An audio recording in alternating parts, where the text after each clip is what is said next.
Tibetan শিলচরের পক্ষ থেকে প্রদীপ কুমার নাথ। আজকে 28 আগস্ট বুধবার আমি শিলচর হসপিটাল রোডে এসেছি। আজকে আমরা শিলচর হসপিটাল রোডের বেহাল রাস্তার সমস্ত খবরাখবর গ্রাউন্ড জিরো থেকে তুলে ধরার চেষ্টা করব। কারণ টিবিটিয়ান শিলচর সর্বদা ভালো ভালো খবর, মানুষের উপকারের খবর জনসমক্ষে তুলে ধরে। দর্শক, আপনারা আমার সঙ্গে থাকুন, আমরা সমস্ত খুঁটিনাটি খবর দেখানোর চেষ্টা করব। যারা নতুন দর্শক প্রথমবার আমার ভিডিও দেখছেন, আমি তাদেরকে অনুরোধ করছি আপনারা টিবিটিয়ান শিলচরকে সাবস্ক্রাইব করুন, কারণ আমি সর্বদা ভালো ভালো ভিডিও আপলোড করে থাকি। যদি আপনারা টিবিটিয়ান শিলচরকে সাবস্ক্রাইব করেন, তাহলে যখনই আমি নতুন ভিডিও আপলোড করব, আপনারা সঙ্গে সঙ্গে আমার সেই ভিডিও দেখতে পাবেন। এখন হয়তো কেউ আপনাদেরকে আমার ভিডিও শেয়ার করেছে, তাই আপনারা আমার ভিডিও দেখতে পাচ্ছেন। পরের বার হয়তো সে আপনাকে আমার ভিডিও শেয়ার নাও করতে পারে, তাই আপনারা আমার ভিডিও দেখতে পাবেন না। যদি আপনারা টিবিটিয়ান শিলচরকে সাবস্ক্রাইব করেন, তাহলে যখনই আমি নতুন ভিডিও আপলোড করব, আপনারা সঙ্গে সঙ্গে আমার সেই ভিডিও দেখতে পাবেন। তাই নতুন দর্শকদের আমি অনুরোধ করছি আপনারা টিবিটিয়ান শিলচরকে সাবস্ক্রাইব করুন। বর্তমানে আমি শিলচর হসপিটাল রোডে আছি। এখন আমি হসপিটাল রোডের বেহাল রাস্তা সমস্ত খবরাখবর গ্রাউন্ড জিরো থেকে তুলে ধরার চেষ্টা করব, যাতে সমস্ত শিলচরবাসী, কাছাড়বাসী, বরাকবাসী শিলচর হসপিটাল রোডের বেহাল রাস্তার সমস্ত খবরাখবর জানতে পারে। দর্শক, আপনারা শিলচর হসপিটাল রোডের বেহাল রাস্তা দেখতে পাচ্ছেন। শিলচর হসপিটাল রোডের বেহাল রাস্তার কোনো ধরনের উন্নতি এখনো হয় নাই। শিলচর হসপিটাল রোডের বেহাল রাস্তা একই অবস্থায় পড়ে রয়েছে।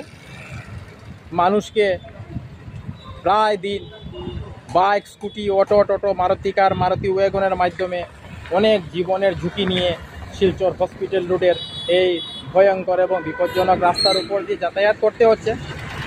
প্রায় দিন মানুষকে দুর্ঘটনার শিকারও হতে হচ্ছে।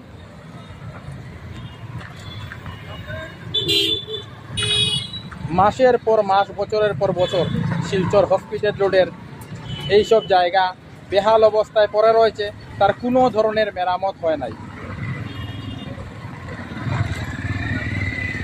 শিলচর হসপিটাল রোডের এই রাস্তাটি খুব গুরুত্বপূর্ণ, কারণ এই রাস্তা দিয়ে মানুষ শিলচর মেডিকেল কলেজ যাতায়াত করে, এই রাস্তা দিয়ে মানুষ শিলচর আরইসিতে যাতায়াত করে, এই রাস্তা দিয়ে মানুষ শিলচর ইউনিভার্সিটি যাতায়াত করে।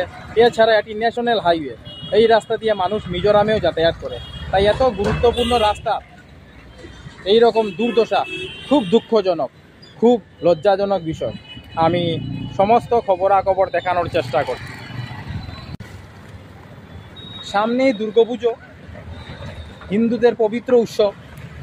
দুর্গাপুজো বৎসরে একবার আসে, তাই হাজার হাজার মানুষ ওনারা যানবাহনের মাধ্যমে হসপিটাল রোডের এই রাস্তা দিয়ে দুর্গাপুজো দেখতে বাহির হন।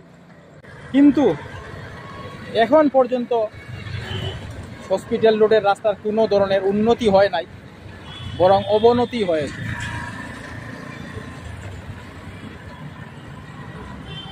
টিবিটিয়ান শিলচরের পক্ষ থেকে প্রদীপ কুমার নাথ ভাবলাম যে আজকে আমি শিলচর হসপিটাল রোডে যাব এবং হসপিটাল রোডের ভয়ঙ্কর এবং বিপজ্জনক রাস্তার সমস্ত খবরাখবর গ্রাউন্ড জিরো থেকে তুলে ধরার চেষ্টা করব, যাতে সমস্ত শিলচরবাসী, কাছাড়বাসী, বরাকবাসী ঘরে বসে হসপিটাল রোডে বেহাল রাস্তার সমস্ত খবরাখবর জানতে পারে। এই দেখুন, একটি বিশাল বড় গর্ত, আর সমস্ত গর্ত জলে ভরা, তাই মানুষ অনুমান লাগাতে পারছেন না গর্তের গভীরতা কতটুকু। তাই মানুষ না জেনে গর্তের উপর দিয়ে যাতায়াত করছেন, আর প্রায় সময় মানুষকে দুর্ঘটনার শিকারও হতে হচ্ছে। এইরকম একটি নয়, দুটি নয়, হসপিটাল রোডের মাঝে অনেক ছোট ছোট গর্ত রয়েছে, যার উপর দিয়ে প্রতিদিন হাজার হাজার মানুষকে যাতায়াত করতে হচ্ছে। আমি সমস্ত খুঁটিনাটি খবর আপনাদের সামনে তুলে ধরার চেষ্টা করছি।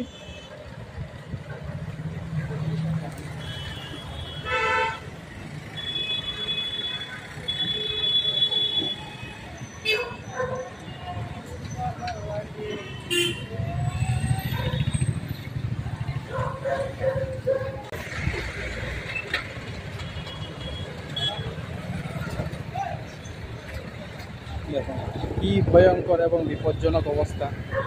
যেসব দর্শকদের কাছে আমার ভিডিও পৌঁছাচ্ছে না, আমি সেই সব দর্শকদের অনুরোধ করছি আপনারা আমাকে হোয়াটসঅ্যাপ করুন। আপনারা আমাকে হোয়াটসঅ্যাপ করার সঙ্গে সঙ্গে আমি হোয়াটসঅ্যাপের মাধ্যমে আমার নতুন আপলোড করা ভিডিও আপনাদের কাছে পৌঁছে দেওয়ার চেষ্টা করব। আমার হোয়াটসঅ্যাপ নাম্বার হচ্ছে 9401210510। আমি আবার বলে দিচ্ছি, আমার হোয়াটসঅ্যাপ নাম্বার হচ্ছে 9401 210510। টিবিটিয়ান শিলচরের পক্ষ থেকে প্রদীপ কুমার নাথ। আজকে 28 আগস্ট বুধবার আমি শিলচর হসপিটাল রোডে এসেছিলাম। আজকে আমরা শিলচর হসপিটাল রোডের বেহাল রাস্তার সমস্ত খবরাখবর গ্রাউন্ড জিরো থেকে তুলে ধরার চেষ্টা করেছি। আমরা দেখিয়েছি সামনে দুর্গাপূজা, কিন্তু হসপিটাল রোডের বেহাল রাস্তার কোনো ধরনের উন্নতি হয় নাই। আমরা সমস্ত খবরাখবর দেখানোর চেষ্টা করেছি, কারণ টিবিটিয়ান শিলচর সর্বদা ভালো ভালো খবর, মানুষের উপকারের খবর জনসমক্ষে তুলে ধরে। ধন্যবাদ এসু টিবিটিয়ান শিলচর প্রদীপ কুমার নাথ, ধন্যবাদ।